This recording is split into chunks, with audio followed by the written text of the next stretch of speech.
Les armées européennes pourraient-elles faire face à l'armée russe, si jamais ça devait se faire? À écouter toutes les têtes pensantes, certains anciens généraux et d'autres, ils disent bien sûr, mais ça va de soi, il ne faut pas sous-estimer l'armée française, il ne faut pas sous-estimer les Anglais, les Allemands, etc. Moi, j'ai une question qui se pose. Si toute l'Europe était complètement derrière l'Ukraine pendant toute cette période de 3 ans, et il mettait vraiment tout ce qu'il fallait dedans sur le plan argent. En plus, il y avait l'Amérique qui mettait beaucoup d'argent dedans et qui donnait tous les renseignements. On a vu que dès qu'il n'y a pas eu les renseignements américains, tous les services secrets, tout ça, tout ce qu'on appelle l'intelligence qui est arrivé de ce côté-là, eh bien d'un seul coup, l'Ukraine s'effondre. Et la Russie en a profité tout de suite. Il suffisait de voir ce qu'ils ont réussi à faire dans le pipeline sur 15 kilomètres, alors que c'est une largeur, une hauteur de 1,40 m. Ils ont passé plusieurs jours à marcher là-dedans pour pouvoir encercler ensuite 10 000 soldats ukrainiens. Mais il y aurait un massacre si ça se passait de cette façon-là. Alors pourquoi envoyer des Européens qui vont se faire massacrer? Alors j'ai vu quelque chose, je ne sais pas si c'est vrai ou pas, mais que même la France prévoyait des organisations de trains de rapatriement des blessés à partir du front. Oh mon Dieu, mais je me dis, mais c'est un massacre ça. C'est déjà anticipé déjà des pertes.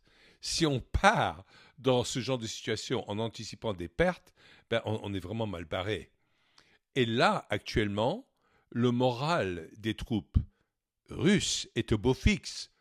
Parce que là, c'est un massacre de l'autre côté, du côté ukrainien. Les pauvres Ukrainiens et l'Ouest qui est en train de se battre jusqu'au dernier Ukrainien. C'est vraiment indécent. Même, on sait que Zelensky, au bout de 3 mois de guerre, ne voulait plus de guerre. Mais Boris Johnson, on avait déjà parlé auparavant, l'avait convaincu de continuer. Alors pourquoi est-ce qu'on est en train d'utiliser les Ukrainiens de cette façon-là?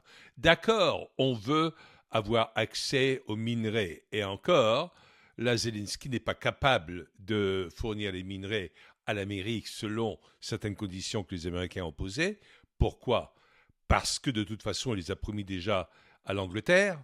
De l'autre côté, 60 ou 70% des minerais, ou peut-être 80%, ça dépend qui on écoute, se trouvent dans les zones qui sont déjà occupées par les Russes, dans le Donbass, etc., et où il y a les russophones. Et donc, à quoi est-ce que ça sert de promettre ce genre de choses? Alors peut-être c'est tout simplement parce que on veut faire passer toutes les autres choses qui vont aller vers BlackRock, qui vont aller vers Vanguard, qui vont aller vers State Street, tous les grandes multinationales qui ont investi énormément là-bas. Alors vous allez me dire, oui, mais ça c'est les multinationales américaines. Elles ont toutes aujourd'hui, elles sont globales, globalistes. Il y a des retombées sur les économies françaises, anglaises, allemandes, et il y a une influence de George Soros également qui est là-dedans. Et donc, qui est-ce qu'on va nourrir avec tout ça? Et qui est-ce qui va mourir pour tout ça? Et est-ce qu'on va imposer et générer des hausses d'impôts considérables dans les pays européens pour continuer à se battre dans une guerre qui n'a pas de sens? Alors, qu'est-ce qu'on doit faire dans ce genre de situation? À mon avis, il s'agit de négocier la paix le plus vite possible. Pas un cessez-le-feu parce que la Russie ne voudra pas de cessez-le-feu parce que quand on est position de force, on ne veut pas de cessez-le-feu pour que l'autre côté se réarme. Surtout que l'Europe n'arrête pas de parler de ça. Et on sait que le ministre des Affaires étrangères, Marco Rubio, vient d'annoncer que l'Amérique est opposée au fait qu'il y ait des présences européennes en Ukraine. Pourquoi? C'est simple. Parce que s'il y a des présences européennes en Ukraine, ça veut dire que l'OTAN est en train de participer au combat en Ukraine, ou du moins au fait de garder la paix. S'il n'y a jamais des débordements, ça veut dire que malgré eux, les Américains seront entraînés là-dedans. Et Trump, aujourd'hui, veut être celui qui ne va pas commencer des guerres, mais plutôt les terminer. Donc, il ne s'agit pas de se dire que tout ça, c'est possible aussi simplement que ça. Et est-ce qu'on est prêt à ce genre de choses? Sans doute pas. Pas face aux Russes. Et les Ukrainiens ont assez souffert. Les Ukrainiens, ils faisaient jusqu'à 52 millions à leur point le plus élevé. Et aujourd'hui, les chiffres officiels disent qu'il reste environ 30 millions. J'ai même vu des chiffres qui sont sortis, alors je ne sais pas quelles sont les valeurs, sur le fait qu'il n'y avait que 18 millions d'habitants qui restaient en Ukraine, ce qui serait aberrant, parce que même déjà 30 millions, c'est énorme. Alors, j'ai remarqué une chose, je ne sais pas si vous le remarquez, mais si vous allez à Monaco, à Nice, sur la côte à Amalfi en Italie, dans différents endroits de ce style-là, qu'est-ce qu'on voit? On voit des Ukrainiens. Et on les voit d'âge à se battre. Mais ceux-ci sont déjà à l'étranger, ils ne sont pas dérangés par qui que ce soit. Donc là, on voit déjà une structure de classe qui est phénoménale. Il y a les nantis qui ont des retombées par le biais de la corruption, de tout ce qui se passe, etc., financière qui vient vers eux, qui se la coule douce dans énormément de pays européens et en Amérique, alors qu'il y a l'autre classe d'Ukrainiens, les pauvres, qui, eux, vont au casse-pipe. Et ça, c'est terrible. Et quelque part, si on continue à prôner ça, ben à partir d'un certain moment, il ne faut pas oublier qu'on a leur sang sur les mains également. Et ça, c'est quelque chose de très important à comprendre. On a besoin d'amener cette guerre à une fin. Rien de bon n'arrive jamais par la guerre, sauf pour certains pays, dont la Russie, où la Russie s'est toujours enrichie et a toujours grandi en puissance technologique, industrielle, etc., par le biais des guerres. Les États-Unis se sont toujours enrichis par rapport à des guerres. La France également, mais pas les guerres qu'on croit, pas nécessairement la Deuxième Guerre mondiale, etc., mais toutes les guerres qu'il y a eu en Afrique, etc., etc.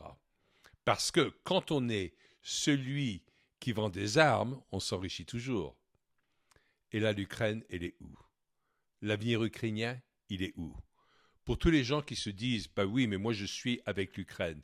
De plus en plus, on voit sur Facebook, sur d'autres endroits, des gens disent, moi je suis avec l'Ukraine. I stand with Ukraine. On l'a en anglais. Mais ça veut dire quoi? Jusqu'au dernier Ukrainien? Mais c'est du massacre. Moi, j'ai des amis en Ukraine et je vous assure que quand je leur parle de pas mal de choses dans ce style-là, leur opinion, c'est qu'ils ont hâte à ce qu'il y ait des élections pour commencer à mettre des gens en place qui vont vraiment œuvrer pour la paix et pour que ce soit une paix durable. Parce que le peuple aujourd'hui n'est pas encore très touché par la guerre directement. Je dis bien directement, dans le sens où les Russes n'ont pas cherché à bombarder des endroits civils. Ils n'ont pas cherché à attaquer les civils, ce que d'habitude se fait allègrement par les Américains dans le Moyen-Orient, ailleurs, etc., ou en Yougoslavie, par les Anglais même à Dresden, en Allemagne, etc. C'est sur les civils qu'on bombardait. Les Russes ne le font pas. Pourquoi? Pas parce qu'ils sont nécessairement moralement supérieurs, mais tout simplement parce qu'ils considèrent que les Ukrainiens sont des frères slaves. Donc ça leur fait mal au cœur par rapport à ça. Donc la guerre se situe à des endroits où les armées se confrontent. Et là où il y a les acheminements de matériel et d'armes et tout cela.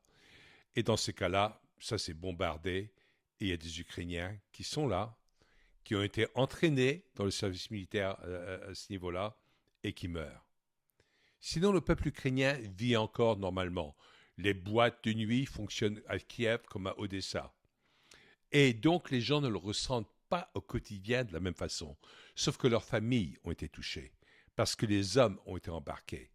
Imaginez-vous à quoi va ressembler ce pays où il n'y a pas d'hommes au bout d'un certain temps.